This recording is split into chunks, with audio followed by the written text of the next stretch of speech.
Olá, boa noite, bem-vindos à segunda live dedicada à consciência quântica e constelação familiar Hellinger. Vamos ter aqui novamente a doutora Lisandra Sericato, que é professora da Biconscience e leciona os cursos de consciência quântica e constelações sistémicas. Vou então aqui adicionar.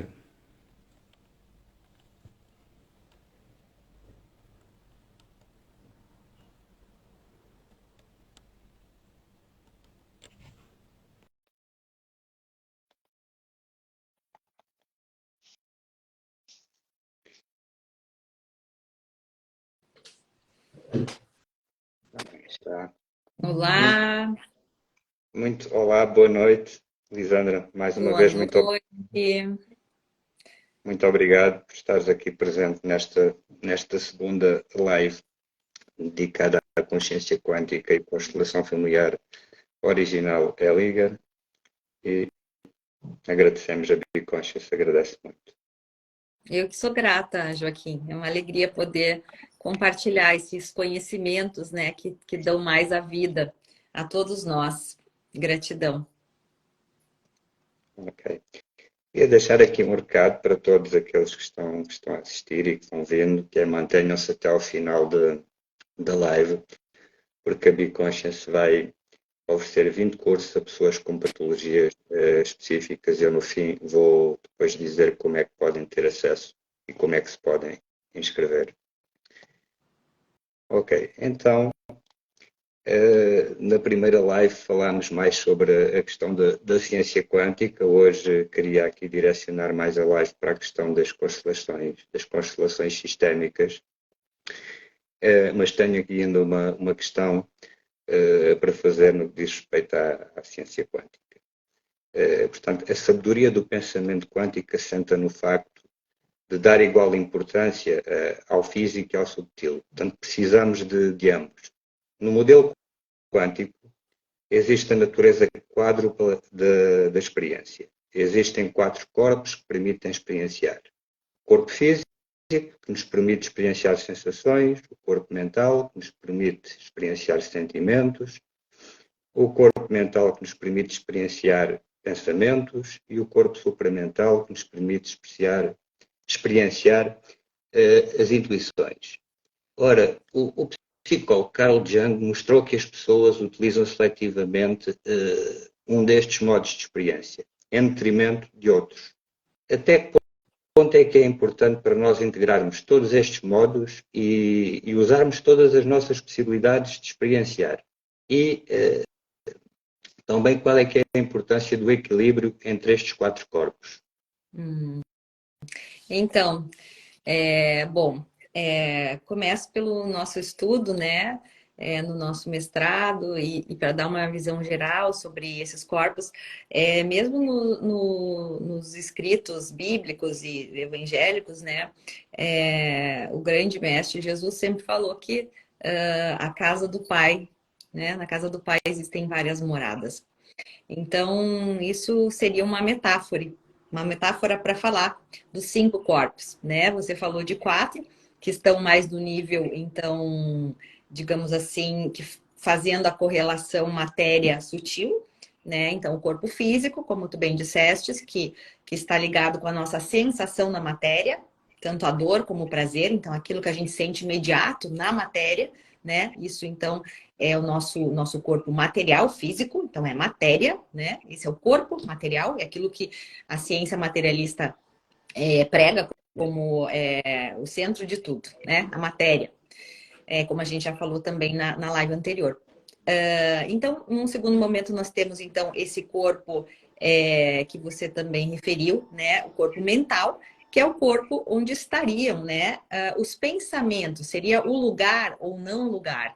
Por que essa divisão? Porque inevitavelmente nós sabemos que existe essa divisão. E naturalmente nós temos conhecimento e sabemos intuitivamente que existe essa diferença entre o nosso corpo físico, né? Esse outro lugar, ou essa outra camada, eu gosto muito do nome que o Amit Goswami dá, em vez de falar de corpos, né? Porque corpos parece que corpo já remete a gente à matéria, né? Então, eu gosto muito do conceito de camadas, né? Nós temos camadas aí, né? Como se fosse aquela cebola que vai desenrolando. Então, Uhum. essa primeira camada, ou esse primeiro corpo, se assim a nossa consciência, digamos, se a nossa razão consegue entender melhor, né? Em vez de falar corpo, falar camada, eu prefiro falar em camadas, né? Porque corpo parece que eu estou falando de corpo, de matéria. Então, a gente pode falar 5 camadas. Inclusive, tem um livro que é O Bolo de 5 Camadas, né? Que o Amit recomenda, um livro dele fantástico para quem está começando a estudar essa parte das ciências quânticas. Então, a gente tem essas 5 camadas, né? Essa primeira camada, então, seria a camada da matéria, da sensação material, no nível material daqui, nós estamos enxergando o nosso corpo material. A segunda camada, então, seria do corpo, do nosso corpo mental, que é onde estão os nossos pensamentos, e também, acho que todo mundo concorda que temos pensamentos. Então, essa seria uma segunda camada, né? A terceira camada, então, seria o nosso corpo, ou, como eu prefiro, camada vital, que é onde está a nossa energia, ao que dá vida, a matriz divina, ao que nos dá a capacidade de termos funções biológicas e celulares. Sem essas funções biológicas, de nada adiantaria nós termos um corpo, né? Tampouco pensamentos. Nós não teríamos pensamentos se nossa parte vital, que é essa parte onde está a energia em movimento, essa matriz, como Rupert Sheldrake chama, então, né? Essa matriz que desenvolve, né, com uma inteligência, e Rupert Sheldrake, que é um biólogo austríaco, ele defende que, então, além da matéria, existe esse agente imaterial que ele chama de campo morfogenético, tá? Onde é esse campo, então, de informação que tem a informação do nosso software, que é o programa que roda todo o nosso corpo vital, todas a nossa forma biológica e também a nossa função biológica, que aí o Amit Goswami chama de campo litúrgico, né? Não só, porque o Sheldrake, quando ele deu essa hipótese inicial, ele chamou então de campo morfogenético para esse campo, ou esse lugar informacional que está, né? Então faz parte então dessa camada vital, que existe ali, então, essa informação da matriz, como se fosse a matriz do software, né? O programa inicial de como o nosso corpo vai funcionar, como os organismos vão se formar, e aí em sua forma, porque o coração tem uma forma, o rim tem uma forma, todos os nossos órgãos têm uma forma, mas como que eles vão funcionar? Como vai funcionar isso? Como essa engrenagem funciona entre si, para que o nosso corpo, então, tenha todas essas capacidades e habilidades que nós temos para sobreviver como seres humanos. Então, aí nessa camada vital, nessa energia vital, nesse campo informacional, onde está essa base, né? E aí, fazendo um parênteses, o que a ciência quântica fala que, na verdade, o que acontece? Na ciência mecanicista, na ciência material, lá desde a teoria da evolução darwinista, se faz realmente estudo fóssil para se verificar a evolução humana, né? Que vem desde o unicelular até uma célula, uma molécula maior, as plantas, os animais, até que chega o ser humano com o cérebro desenvolvido e depois todas as aptidões desenvolvidas. Mas a teoria darwinista ou da evolução, ela não consegue explicar como se forma ou como se informa a função celular, a função dos órgãos, né? Qual é o mecanismo que existe por trás disso e que cria a determinação para que determinado órgão, determinadas células produzam um número X de proteínas, para que, a partir daquela combinação proteica, nós tenhamos os nossos órgãos. Então, de onde vem essa informação se nós temos uma célula-tronco que é igual e distribuída em qualquer um dos nossos órgãos? Ela passa e assume a função daquele órgão. Porque simplesmente aquele órgão, para ele existir e funcionar, existiu ali um programa, e aí que Sheldrake trata desse programa da forma como imaterial, como nesse campo informacional, que ele chama de morfogenético, e aí está a informação, então, de como que aquela célula vai se desenvolver e produzir determinadas combinações de proteínas para que aquele órgão tenha aquela forma. Amit Goswami vai um pouquinho além e diz que nesse campo informacional está também esse software de como que vai se desenvolver a função celular e como que essa função celular vai se conectar em hierarquia interlaçada com todos os outros órgãos do corpo. Então, isso até hoje a ciência material não explicou de onde vem a inteligência. O que se explica é que não é do gene. E isso a gente estuda na genética. Eu mesmo tive aula com um professor de São Paulo, da USP, né, um geneticista, e a gente aprende como que é formado o DNA. O DNA, todo mundo lembra das aulas de biologia, às vezes fica um pouco esquecida, mas a gente volta um pouco para lembrar, né, disso. Então, nós temos essa sequência, um código genético. Todos nós viemos e herdamos um código genético. Ok, isso faz parte da matéria, sim. Mas como se explica, então, que alguns irmãos gêmeos, por exemplo, univitelinos, né? Ou seja, eles têm a mesma codificação genética, porque alguns desenvolvem esquizofrenia e outros não. Porque alguns desenvolvem doença de pele, outros não. Porque alguns desenvolvem problema visual e outros não. E assim se vai por diante. Então, aí que entra o estudo da epigenética, né? Que são os fatores externos à codificação genética, portanto, o gene ele não é mutável, a não ser que ele sofra mutações genéticas, né? Seja pela atuação externa do homem, né? Seja por um defeito já celular, aí ele vai ter uma mutação genética, mas ele não sofre mutação genética ao longo da vida naturalmente. Ele só vai sofrer uma mutação genética por uma influência ou por uma interferência material externa. Do contrário, os alelos que vieram descompassados ou que os pares vieram já com essa alteração genética, alguns deles podem ou não desenvolver, eles têm uma propensão a desenvolver determinados fenótipos, determinadas doenças. Porém, o que faz desenvolver essas determinadas doenças é o que a epigenética está estudando e que é um assunto também da genética, né? Então, o que está estudando é o quanto nós, enquanto pelos nossos hábitos, pelos nossos circuitos cerebrais negativos, pelas nossas heranças de padrões de repetição, o quanto nós, e também pelo nosso modo de vida, o quanto nós interferimos, né, pelo nosso comportamento, não no gene celular, que fique muito claro isso, mas sim na função celular. E aí se descobre que a maior parte da função celular não está nos organelos celulares, está na membrana, no citoplasma, né? Que é a camada mais externa da célula. Então, tem muitas coisas que a ciência material não explica. Por isso que é tão importante nós estarmos conscientes dos nossos 5 corpos. E o nosso corpo vital, então, é onde está a nossa energia vital. É dali que a gente vai ter as nossas emoções e o tanto quanto nossas emoções vão influenciar, então, na função e na energia do nosso corpo. E aí que entram também, né, como os indianos chamam de koshas, que são os nossos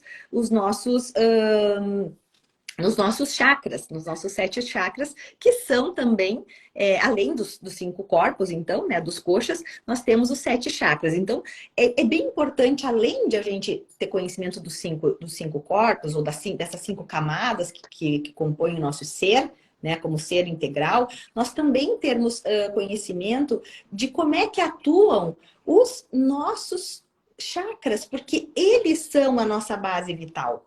São centros de energia que estão ligados às nossas emoções e, por sua vez, aos nossos órgãos. Então, nós temos 7 pontos de equilíbrio no nosso corpo e cada um deles está ligado às nossas funções vitais, aos nossos órgãos vitais. Então, quanto mais nós tivermos consciência acerca das nossas 5 camadas de ser, eu diria, porque sem corpo físico, nós não existimos.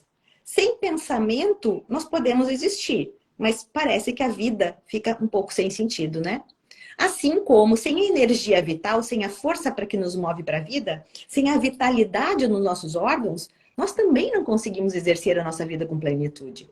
É só a gente pensar quando a gente tem qualquer tipo de infecção ou de vírus, que a gente está gripado, ou que a gente tem uma infecção gastrointestinal, por exemplo. Quando os nossos órgãos não estão num bom funcionamento, nós não temos energia, nós não temos vida. A nossa vitalidade fica prejudicada, né? Então, vejam bem, nós não somos só físico, nós não somos só matéria. Sim, nós somos pensamento. Sim, nós somos emoções e nós somos sentimentos. Como que a gente fica quando o nosso corpo não está bem? Como que a gente fica quando a gente briga com o esposo, a esposa, o namorado, a namorada, irmão, familiares? Que sentimento que vem aí? Não é físico. Pode ter reflexo no físico se nós não sabemos trabalhar com esse sentimento no nível emocional, no nível vital. Então, se nós não temos instrumentos para saber voltar ao circuito cerebral positivo, nós vamos nos manter quanto tempo no nosso circuito cerebral negativo? E por trás do circuito cerebral negativo estão a repetição dos padrões ancestrais. E aí que a gente entra na constelação familiar, que é uma das ferramentas que nós utilizamos com muito sucesso, especialmente no trabalho que eu realizo no sistema penal, né, Joaquim? A gente verifica, inclusive, a minha tese do mestrado e vai ser do doutorado também, né, mais aprofundado, na possibilidade, sim, de nós termos uma transformação de caráter dessas pessoas. Por quê? Porque a partir dessa consciência desses 5 corpos que você fala, dessas nossas 5 camadas, a partir da nossa consciência de como é que o nosso corpo vital atua, né? Frente a todos esses circuitos mentais negativos que a gente cria e traz muitas vezes da nossa ancestralidade. E como diz Bert Hellinger, nós dizemos eu por ti, meu pai, eu por ti, minha mãe, ou eu como tu, minha mãe. Nós, pela nossa lealdade invisível, pela nossa necessidade de pertencer, a gente acaba repetindo o sofrimento do pai, o sofrimento da mãe, a escassez do pai, a escassez da mãe e talvez de algum outro ancestral, ainda mais atrás, ou de alguém que foi excluído na nossa família por isso, né? Então, por que é tão importante a gente ter conhecimento do que constitui o nosso ser?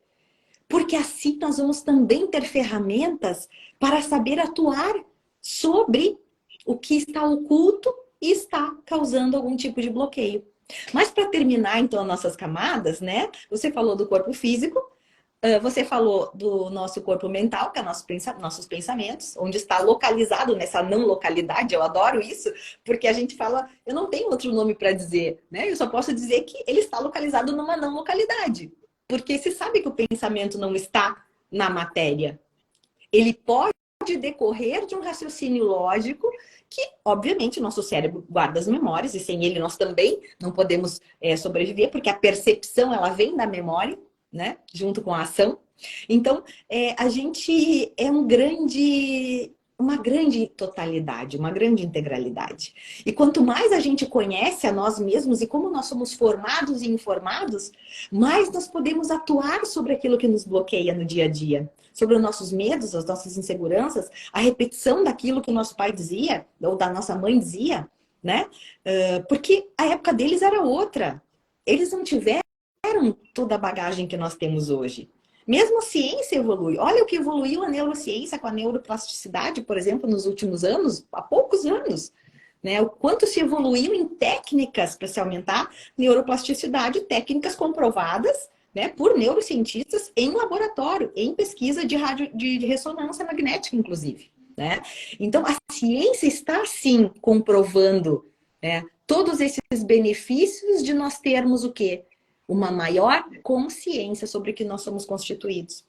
Então, além do corpo físico, além do corpo mental, então, matéria, pensamentos, vitalidade. Órgãos, quando a gente fala em energia vital, nós falamos em órgãos, todos os nossos órgãos que regem e que nos mantêm vitais, vivos, com vitalidade, né? E depois, então, nós temos o outro corpo, que é o corpo que aí vem a classificação junguiana, como você falou, né? Que é o corpo supramental. Esse corpo supramental, que seria essa camada onde nós vamos num nível de consciência mais profundo, é onde nós vamos ter acesso às representações arquetípicas. Ok, eu tenho um corpo, eu tenho um pensamento, meu corpo funciona bem, obrigada, né? Mas quem sou eu? Qual é o meu propósito? Tem um autor que eu gosto muito que fala: qual o sentido da vida? E aí que Jung consolida de uma forma incrível, né? Muito embora ele seja questionado, né, por uma outra linha da psicologia, mas é inegável que os arquétipos estão aí. O que são arquétipos? Que nós vamos estudar, né, no curso de uma forma mais aprofundada. Nada mais são do que representações, figuras universais. E nós trabalhamos a ciência quântica com 9 arquétipos, né? Entre eles, então, amor, amor no sentido profundo, né? Que envolve também o prazer. É muito importante a questão do prazer, né? Da sexualidade. Aliás, como eu contei na live passada, Shiva mesmo, né? Tem a lenda que ele só atingiu mesmo a iluminação quando ele conseguiu ativar o seu chakra sexual, né? E sair do estado puramente meditativo, do nível supramental, então, e unir, né? Que é a união, que é a totalidade da sexualidade. Aí ele atinge realmente o nível da iluminação, da totalidade, da unidade. Então, a gente observa que os arquétipos junguianos, ou mesmo os 9 arquétipos que nós estudamos na ciência quântica, quando nós passamos a explorar o significado, porque arquétipo é significado, e é significado universal, vejam bem, quando eu falo em amor profundo, quando eu falo em bondade, quando eu falo em justiça, quando eu falo em poder, em abundância. O que eu estou falando? Quando eu falo nesses arquétipos, o lugar do planeta onde a gente for falar, eles vão ter o mesmo significado. Todo mundo sabe o que é o sentido da bondade, o sentido da justiça, né? O equilíbrio que visa a justiça. O sentido do amor, que é nada mais do que, talvez, o que se culmina, os significados de democracia, por exemplo, né? Que é todos são iguais. Esse é o significado, né? Do amor universal, desse amor incondicional. É que todos sejam iguais, que a gente consiga olhar para o outro como igual. E esse também é o sentido que a gente encontra lá na constelação, quando a gente fala não em perdão. Bert Hellinger nunca falou que nós devemos perdoar ou sermos perdoados. Pelo contrário, o perdão coloca a vítima no lugar de superioridade em relação ao agressor. Quando, na verdade, o que importa é que a vítima possa, que o agressor possa sim reconhecer a sua autorresponsabilidade no dano. E dentro do sistema de direito, né, nós temos as sanções penais e temos também sanções civis para todos os tipos de danos, né?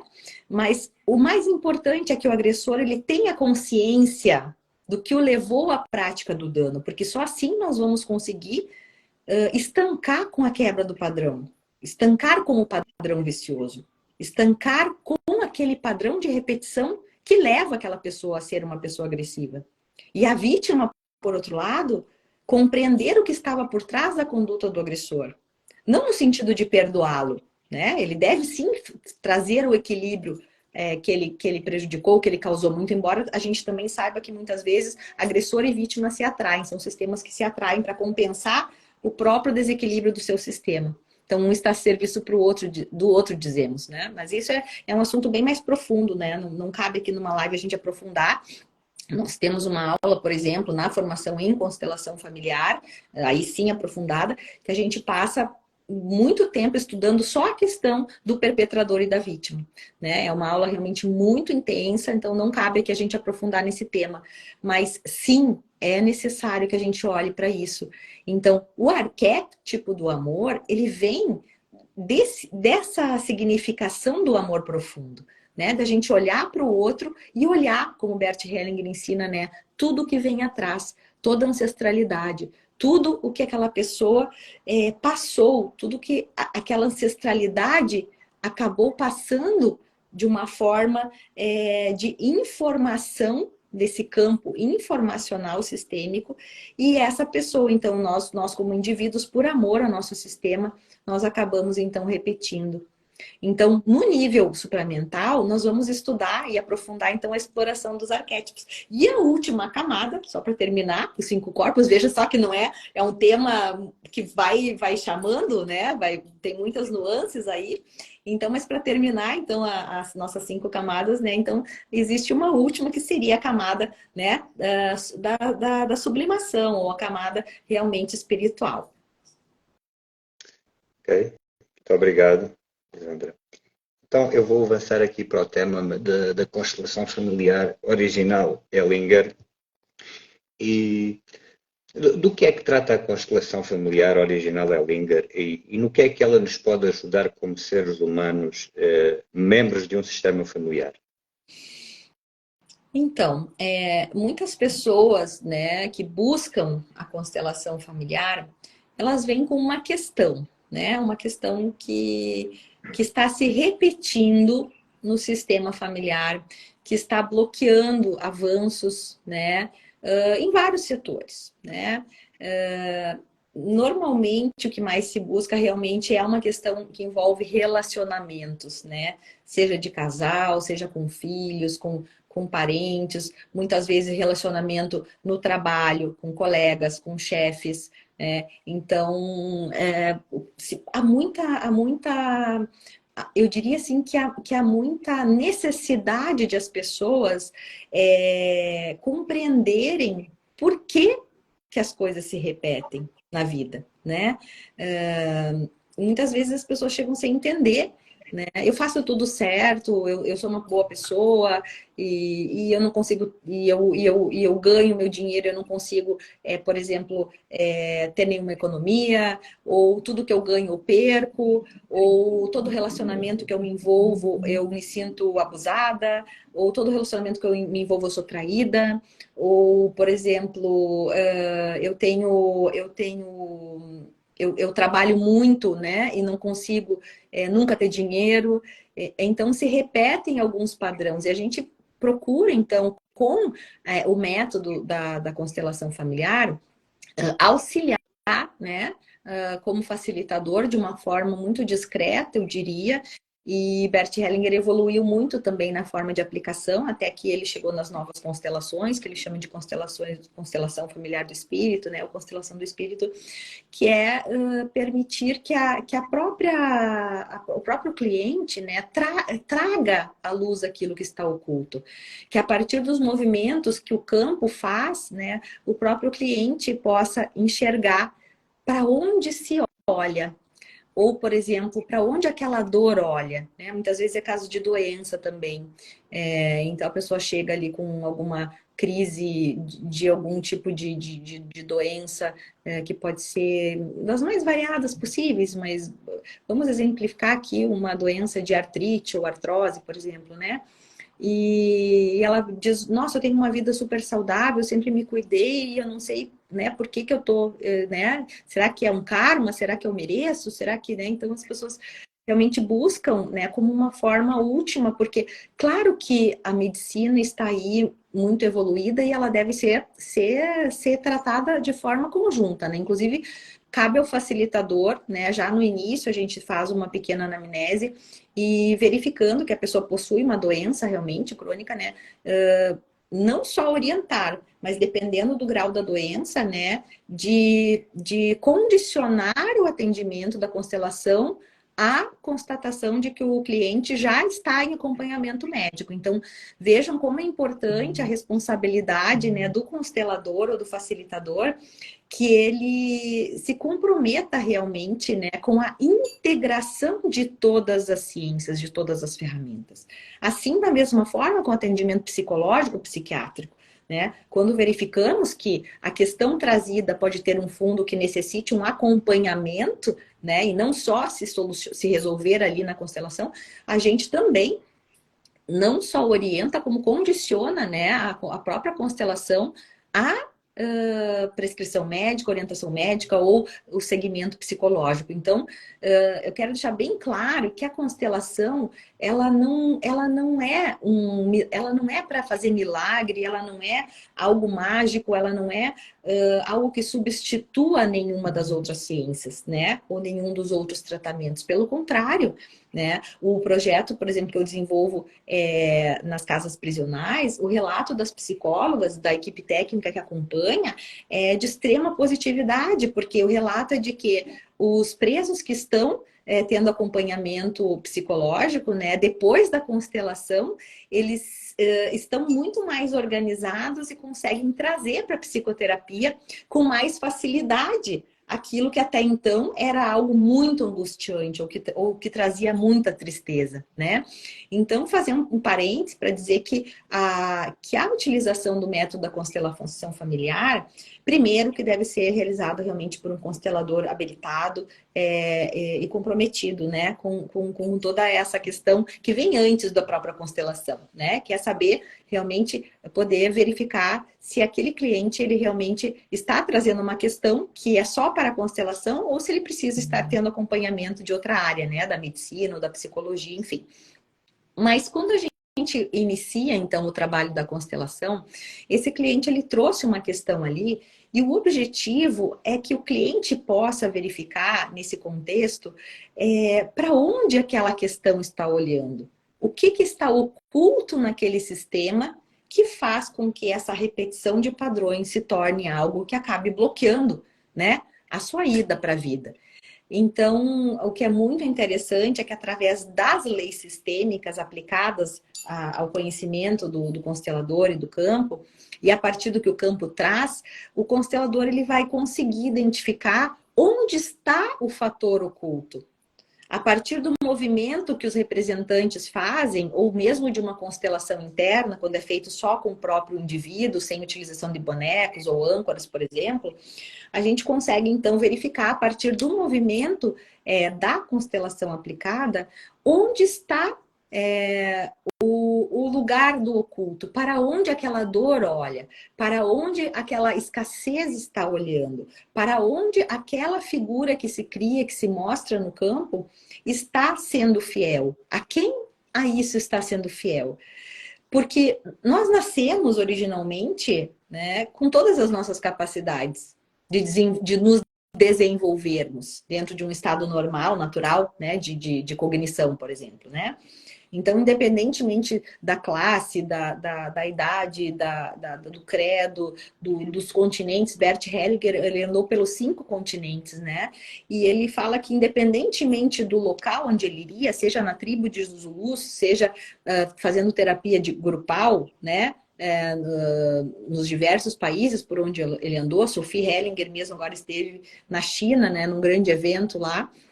Então, independentemente do lugar, da classe social, o que se verifica é que nós, como seres humanos, estamos vinculados a 3 ordens maiores que regem os nossos comportamentos e que regem as nossas relações. Então, quando o facilitador consegue identificar através do que aparece, do que submerge do movimento sistêmico, ele pode sim fazer uma condução para uma solução daquele movimento que está interrompido. Então, sempre que há uma questão séria, né, que não consegue ser solvida, nós procuramos auxiliar o cliente a trazer à luz o que estava oculto, a dinâmica sistêmica que estava oculta e que está fazendo com que ele não perceba no que ele próprio está incorrendo e que o conduz para aquela questão que ele vem e traz, né? Que o angustia, que o entristece, enfim. Então, essas ordens às quais nós todos estamos ligados, queiramos ou não, queiramos estudar ou não, é o que Bert Hellinger chamou das ordens do amor. Então, são leis sistêmicas, né, que regem as relações, que regem os relacionamentos. Quando a gente fala em visão sistêmica, nós estamos falando do indivíduo como parte de um sistema. E aí que a figura da constelação ela é muito apropriada. Porque o que é uma constelação? Quando se fala, né?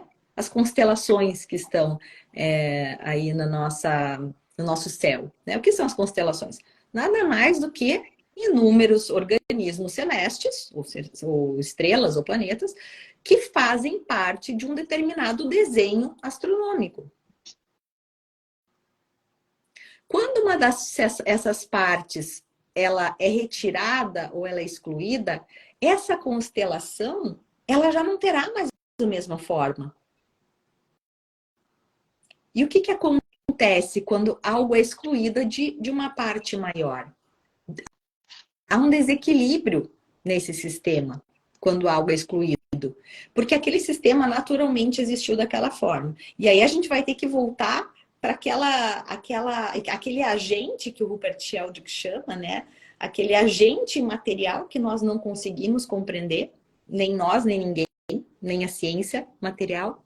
Por isso se fala nesse agente material, que é onde estaria a inteligência de tudo e a inteligência desse grande software que realmente conduz a nossa função celular para que tudo funcione de uma forma integrada. A ciência materialista, já repiso, né, não consegue comprovar onde está esse programa geral que conduz a função celular, a função dos nossos órgãos. Isso é um mistério. Isso é um mistério. O projeto Genoma mesmo, que é o projeto mais caro no mundo, acabou se autodecepcionando pelo que chegou, porque não conseguiu codificar tudo, apesar de codificar, né, de uma forma impressionante o material genético, não conseguiu explicar a origem da função. Né? Então, esse grande mistério que está por trás é que Bert Hellinger concluiu, né, aí nos seus 70 anos andando pelo mundo afora e fazendo terapia grupal, com base na psicanálise, com base em vários métodos terapêuticos da psicanálise, da psicologia. Ele é psicanalista, né, teólogo, filósofo. Então, ele chega à conclusão de que, independentemente do lugar em que nós estamos no mundo, no planeta, nós nos relacionamos ligados a 3 ordens, as ordens do amor, que são o pertencimento, a hierarquia e o equilíbrio. Então, dessa forma, Joaquim, e todos que estão aqui que já conhecem a constelação familiar, é que a gente pode auxiliar, né, com esse método, a trazer à luz, então, o que está oculto naquele sistema, naquela grande constelação, né, em que o cliente que nós estamos inseridos, o que dali foi excluído, o que dali desonrou ou estava fora da ordem ou da lei do pertencimento, onde todos pertencem, simplesmente onde todos devem pertencer, na medida em que, originalmente, nós viemos naquele sistema, não se sabe por quê, né? Nós estamos ligados, conectados àquele sistema por alguma razão. Então, essa exclusão de algum membro do sistema, seja por vergonha, seja por algo que essa pessoa pode ter feito, um crime ou ideologia, seja o que for, não importa, né? O que levou a pessoa a ter aquelas escolhas é o que está, né, por trás também do sistema dela, mas a questão essa exclusão gera uma desordem. E a partir de uma exclusão, um outro membro do sistema vai passar a representar aquele membro que foi excluído para que isso seja trazido à ordem, para que haja essa nova inclusão. E como o Bert fala, essa inclusão se dá no coração apenas. Não significa que nós precisamos, né, simplesmente conviver. Muitas vezes é uma pessoa que realmente acaba tendo muitos comportamentos diferentes. A gente não é obrigado realmente a conviver com algo que nos fere, que não nos faça bem. Mas estar nesse lugar da compreensão de que há algo muito maior ali que talvez queira nos ensinar algo para a nossa evolução. Então, nós não podemos ser julgadores do outro, né? Quanto mais a gente evolui, quanto mais a gente trabalha o nosso self, nós mesmos, mais a gente vê o quanto o nosso lugar de humildade em não querer mudar o outro, em não querer julgar o comportamento do outro, porque cada um tem a sua história de vida, cada um tem as suas feridas, cada um vem com marcas, né, muito significativas muitas vezes. Então, quando há essa exclusão, o próprio sistema entra em desequilíbrio. E o próprio sistema, então, faz com que alguém daquele sistema represente, né, algo que estava no sistema, seja através da dor, seja através da doença, seja através da escassez, seja através da repetição de padrões por exemplo, que causem vergonha para aquela família, né? Ou que em uma determinada cultura causasse vergonha para aquela família. Então, esse novo membro vem, ele representa para chamar a atenção e para que o excluído possa ser lembrado e reincluído. Alguém lá vai dizer, nossa, ele está repetindo igualzinho o avô dele. Ou ele está repetindo igualzinho o pai, mesmo que ele não quisesse, né? Há muitos exemplos que a gente vê de pessoas, nossa, o meu pai era violento, meu pai era agressivo, o meu pai ou a mãe, né? E a pessoa diz, eu nunca vou querer repetir isso, e a pessoa vai e repete daqui a pouco, nas mínimos detalhes a pessoa acaba repetindo, né? Então, isso sem dúvida, né, é o sistema querendo fazer com que a gente olhe para algum lugar de algum excluído. Então, essas ordens, né, essas leis sistêmicas é que nós estudamos para poder auxiliar o cliente. Ok. Lisandra, existem técnicas que integram o conhecimento da ciência quântica ou das constelações sistémicas?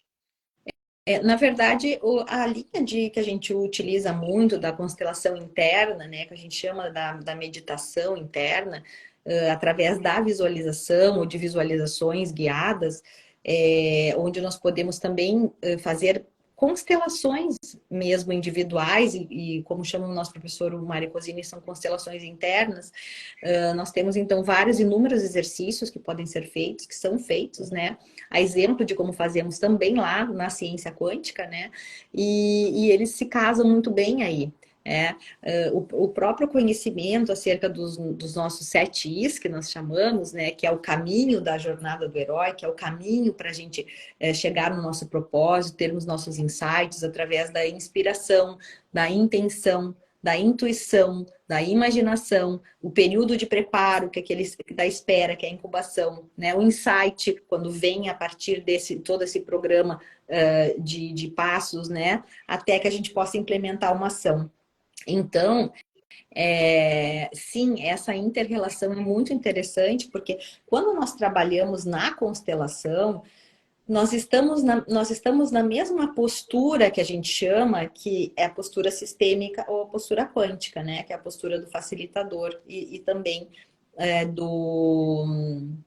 de quem está fazendo o trabalho dentro do perfil da ciência quântica, que é aquele centro vazio que o Bert Hellinger chama, buscar esse lugar, né, meditativo, esse lugar em que nós baixamos a nossa frequência cerebral, né, para que a gente possa estar nesse lugar, então, e que isso seja uma permanente, seja uma constante. Nós não precisamos viver, né, ter a vida no dia a dia e parar apenas naqueles 5 ou 10 minutos para meditar. A nossa vida pode ser um estado meditativo constante, né? Basta que a gente tenha essas técnicas, tenha esses exercícios e aprenda a se conectar imediatamente com essa não localidade. Então, o que há de comum entre a constelação e o que há de comum na ciência quântica são justamente os princípios que regem a ciência quântica, da não localidade, da descontinuidade e da hierarquia entrelaçada. Porque é nesse lugar em que nós estamos, no momento em que nós estamos em constelação, em que nós estamos aplicando o método sistêmico, né, para auxiliar ou facilitar, ou mesmo conosco mesmo, nós estamos nesse ponto do centro vazio. Nós estamos nesse ponto em que nós estamos em um centramento tal, né, em um estado tal de não julgamento, mas sim explorando nossos arquétipos, explorando os arquétipos universais, e que nós nos colocamos, no caso da constelação, a serviço do outro, né? A ciência quântica, ela nos ensina primeiro nos centrarmos, explorarmos o nosso arquétipo, mas sempre também para o bem maior, sempre voltado para a coletividade, né? A única diferença na constelação é que ela pode ser em grupo, né? A gente pode praticá-la em grupo, como eu faço nas casas prisionais, ou a gente pode fazer individualmente. Mas sempre, digamos assim, a finalidade de cada uma é a solução, né? No caso do indivíduo, a solução para suas questões individuais. Do cientista quântica ou de quem pratica a ciência quântica, é também viver a sua plenitude, né? Para que isso também possa ser reverberado para a coletividade, para o bem maior. Ok. E Sandra, no dia 7 de junho vais iniciar o curso de Consciência Quântica e Constelações Sistémicas. No que é que a compreensão da união entre a ciência quântica e a constelação familiar original de Hellinger pode beneficiar os consteladores, terapeutas e até mesmo o cidadão comum, os cidadãos comuns? É como eu falei, eu creio que isso é uma filosofia de vida, né? Eu acho que a gente passa a ter um novo olhar para nós mesmos, como funciona o nosso ser, de fato, como ele funciona. Realmente a gente compreende a presença desse agente material de uma forma muito concreta através do conhecimento, né? Porque tudo isso vem do conhecimento, vem dos experimentos da física quântica, realmente já publicados, já definidos.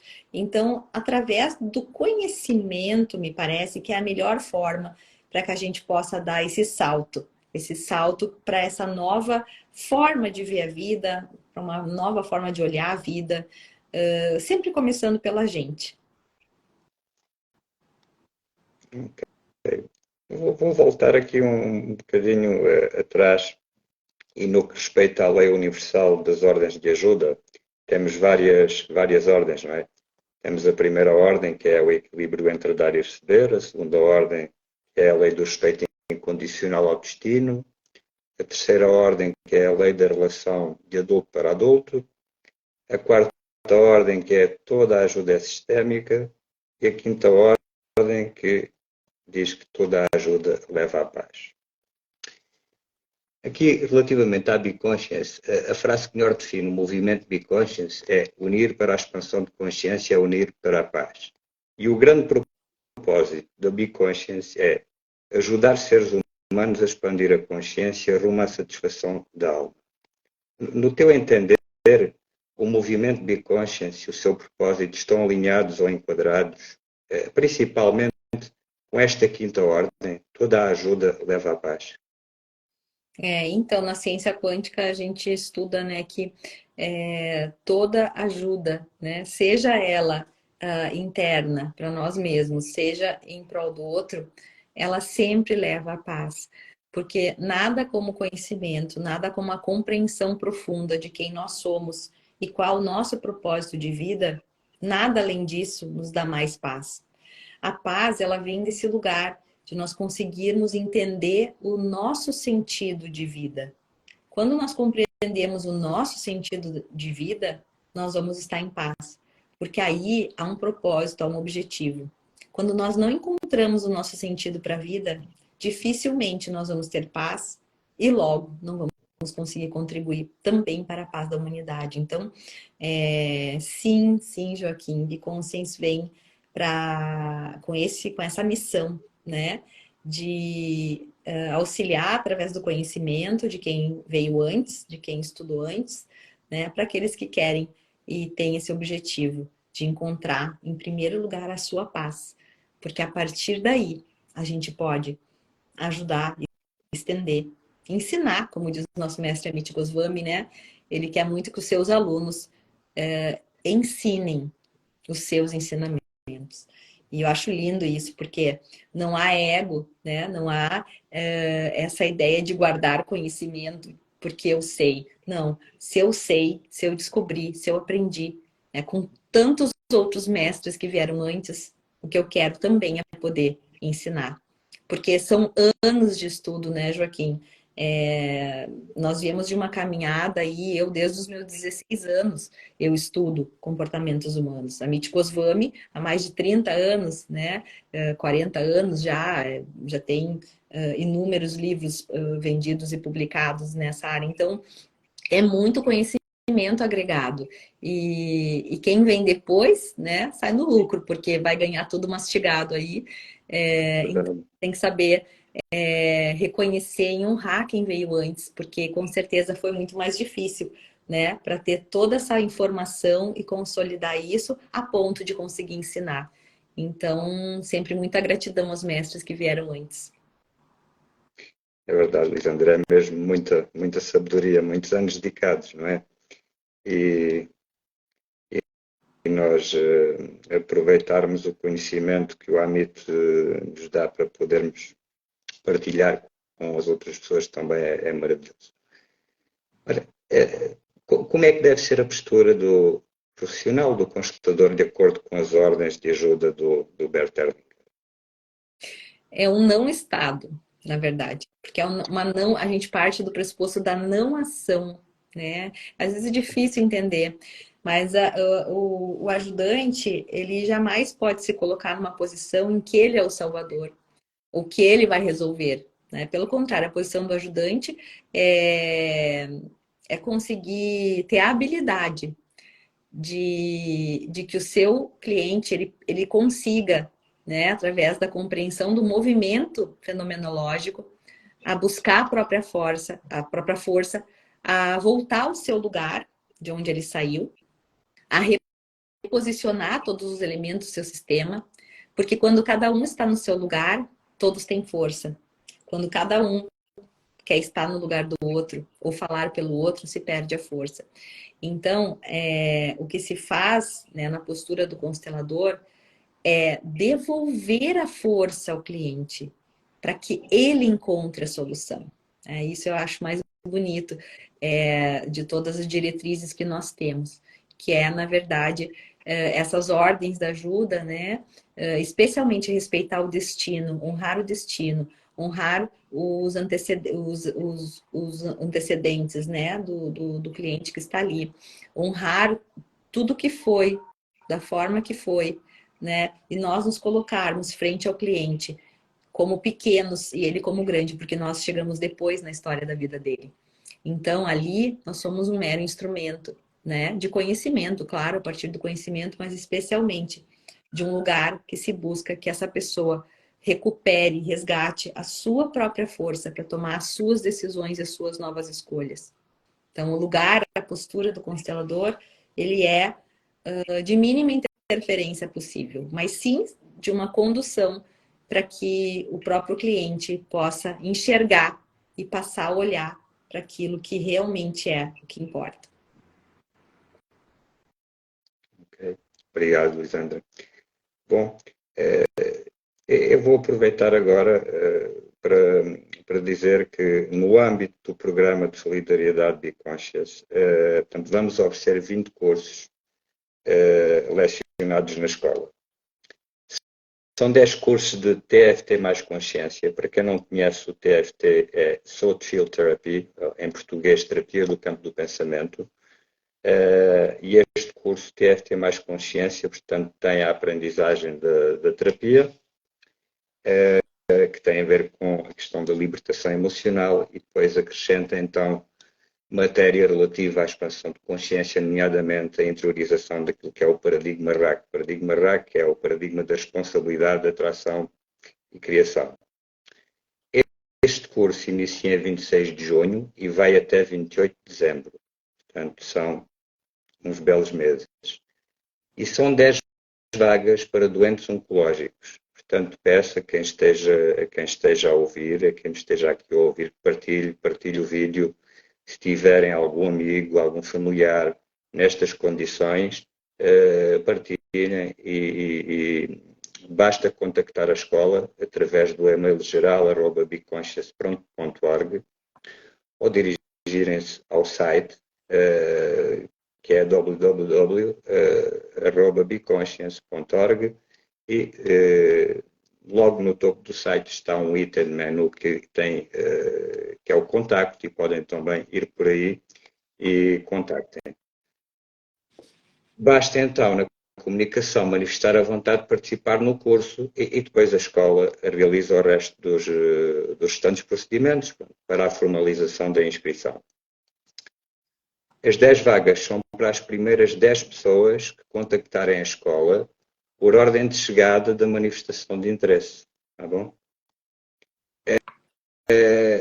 Estão também aqui 10 vagas para o curso de expansão de consciência 1,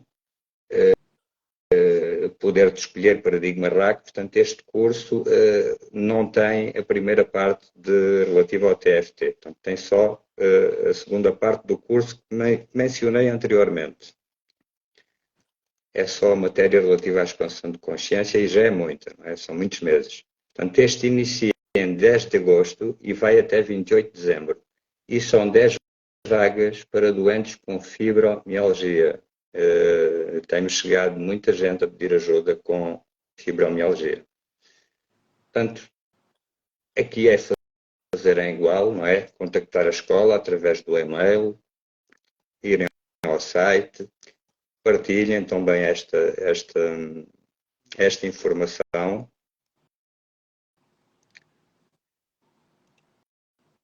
E pronto, já chegamos aqui a 1 hora quase de live. Que bonito. Parabéns pela iniciativa. Olha que lindo isso, né? Vagas para pacientes oncológicos. Nossa, isso é incrível. Parabéns pela iniciativa. E eu tenho certeza que também TFT vai ser um sucesso, porque realmente traz para a gente esse acrescentar de ferramentas que a gente pode superar, né? Inclusive muitas questões de doenças crônicas também. Então, nossa, parabéns, hein, pela iniciativa. Muito lindo esse teu trabalho. Obrigado, Lisandra. Faz parte daquilo que é a missão da BeConscious, e como bons ativistas quânticos que tentamos ser, o ativista quântico pensa uma coisa, diz a mesma coisa e faz a mesma coisa. E, portanto, Coerência, né? A gente precisa dessa coerência, né? O que falta para o exatamente. mundo é coerência, né?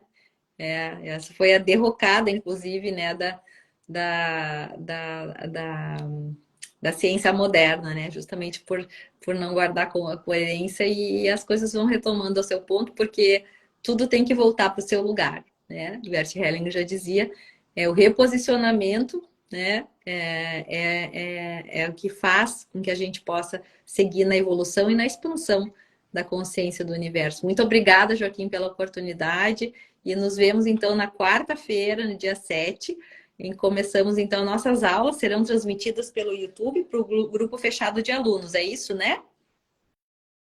Serão transmitidas, serão Zoom, mas terão transmissão no YouTube, sim. Sim, um grupo fechado, Tá. exatamente. Obrigada, boa noite. Obrigada a participação de todos aqui e até mais. Obrigado, Lisandra. Até mais. Muito obrigado. Pronto. Eu vou então encerrar a live, agradecer a todos os presentes e até uma próxima oportunidade. Recordo mais uma vez, partilhem esta live para que as nossas ofertas cheguem a quem precisar efetivamente da nossa ajuda e da ajuda que pretendemos prestar. Obrigado, boa noite.